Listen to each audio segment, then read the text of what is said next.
Well, hello there, internet stranger. Today I want to talk about something that I just cannot get out of my mind. Being chronically online, this is something that I see a lot. My algorithm feeds it to me every single day, which is people, specifically women in this case, crying on TikTok and looking for support on TikTok. Most of the time when I see this type of video, I see it from channels that are compilation videos or commentary videos by men. And the commentary by them is usually talking about Chad, Tyrone, all of these things. It's very surface level. Once in a while, they say something of substance or something that really points at some kind of truth of what is going on in the situation. But most of the time, it's just surface level observations, a lot of frustration, which is understandable. It's understandable at times and unreasonable at other times, in my opinion. I watch both the type of content where it's men shitting on women and women shitting on men, just hating each other. I don't really know why. I guess I'm very interested in humans and I'm very interested in culture and how all of that is shaped. So when you see this big rift between men and women, I just keep watching the content to try to understand what is going on, what is at the core of all of these issues. Is there any kind of bridging gap? Like, is it something more than just frustrations that these people are feeling that they just need to get out? Like, can we do something with this information? But most of the time it just ends up, it's a black pilling experience. It's hard. It makes you look ahead and not be very optimistic, let's say. So don't watch it too much. That would be my advice. But anyways, I did see a video that I thought was actually touching on something more real. And to me, it seems more sincere. It seems to come from a genuine place of pain. And it's this girl who has gone on a date and as a result has a mental breakdown after arriving home. I just want to know if other people feels the same way. That I just had a date. It went great. But sometimes after a date, I just feel incredibly sad, even if everything went well. And I don't know why. And I'm acting like a crazy person. And I couldn't control. I just feel this feeling of sadness, emptiness, and abandonment. I don't know. And literally the date was fine. Everything was fine. And I don't know why I'm feeling this way. Like, do you feel this way? Okay, so in this video, this woman is clearly distraught. She's overwhelmed. She's crying. Obviously, I can only speculate exactly what is going on. But what I would really recommend to her and a lot of people who I see who are suffering online, instead of just going and trying to find some kind of community in your suffering and just wallow in there and just encourage each other to be in that space and feel seen, that is something that people like to talk a lot about today. I would really recommend to go and check out a channel called Crappy Childhood Fairy by Anna Runkle. It's been super, super enlightening for me.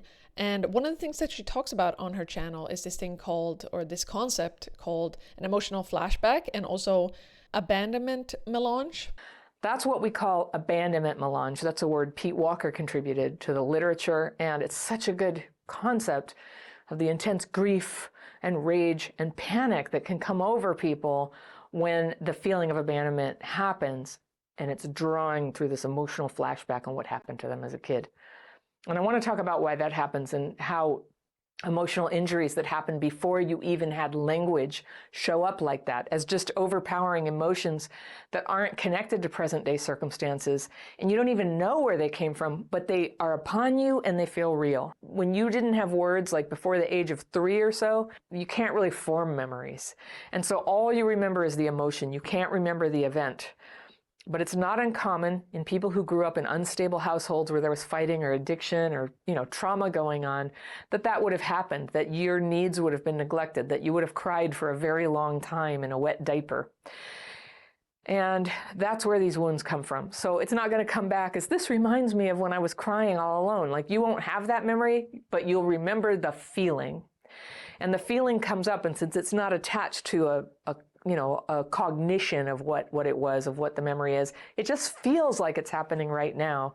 And you just think, this terrible person who's making me feel this way, I have got to shut down this relationship. Which I think really applies here. I mean, this girl seems to be aware on some level that the pain that she's experiencing isn't really connected, or really shouldn't be connected, to the fact that she just went on a first date that went well. So why is she feeling this overwhelming level of dread? Why is she so overwhelmed to the point where she is crying? And it's not good. It's really not good to broadcast yourself in this state. The more you put it out there, the more maybe encouraged you are by the algorithm, the more you lean into this behavior that is going to be repellent to people in your actual life who are healthy, who are stable, who can bring a lot of good things to your life and you to theirs, because they're just not going to want to be involved with that, which honestly seems to be at the core of a lot of the TikTok algorithm, is just to be as disruptive, encouraging of degenerate behavior as possible. That does seem to be at the core of it, so it's not really surprising, but I mean, it's still up to you to use it. What I really enjoy about Anna's channel is not only does she do a bunch of videos just hyper focused on CPTSD, she also accepts a bunch of letters from different people in different situations, and she walks through them, and she kind of speculates with the information that she has on what is going on and practically what you can do to make your life better. You can't stop the world from triggering you, but you can learn to calm how you respond to triggers once you know what they are and you have the tools. Usually the people who write to Anna is in some kind of distress because of the symptoms from their CPTSD.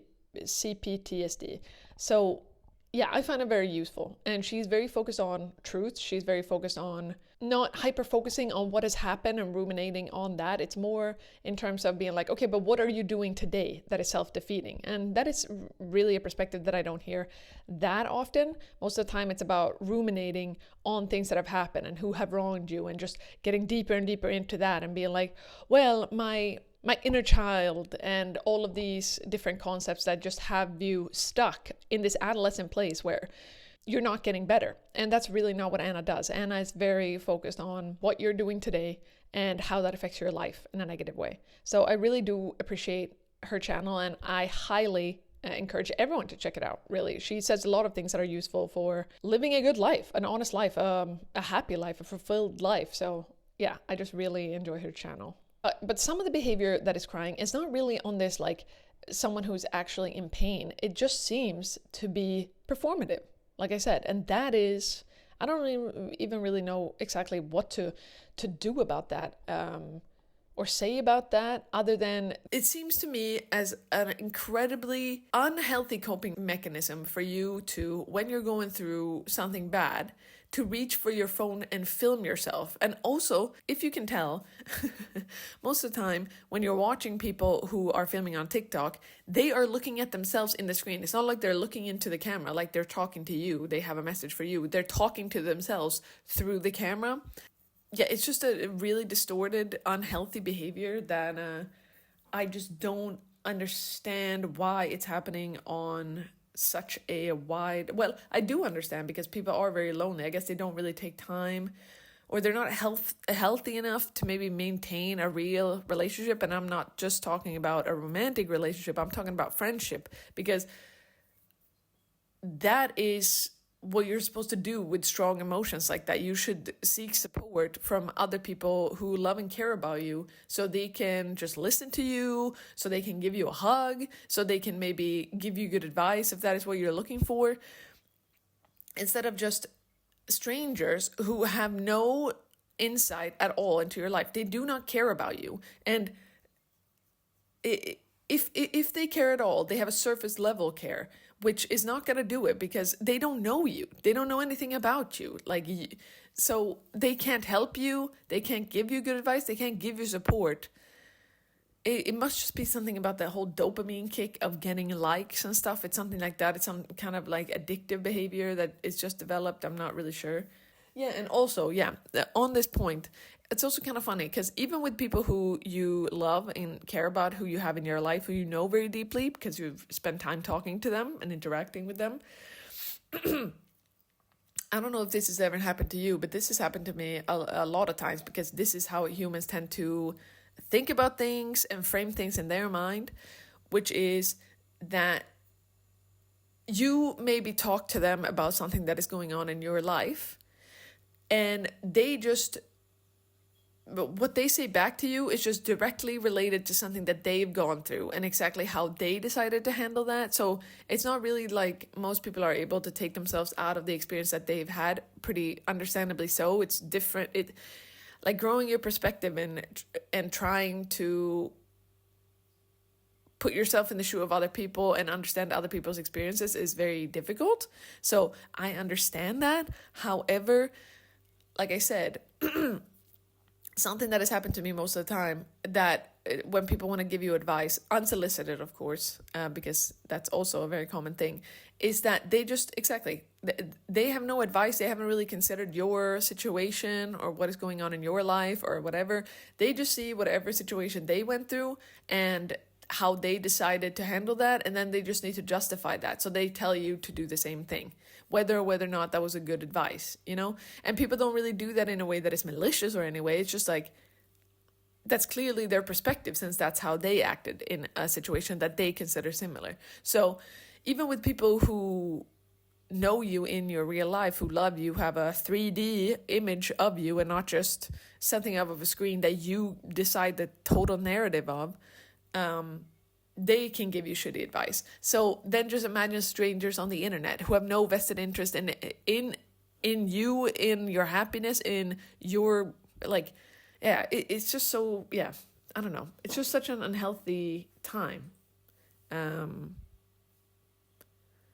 it's such a funny oxymoron of like the thing that people say all the time, that we're more connected, but we're also way more isolated than ever with these devices. It's just so interesting, I think. So how should we end this video? I'm not really sure exactly what to draw from all of this, other than the fact that this is deeply unhealthy, disordered behavior. And it's just not a good way to behave if you're looking to create relationships with other people, whether that is in a friendship way or a romantic way, because it's simply repelling. It's repelling.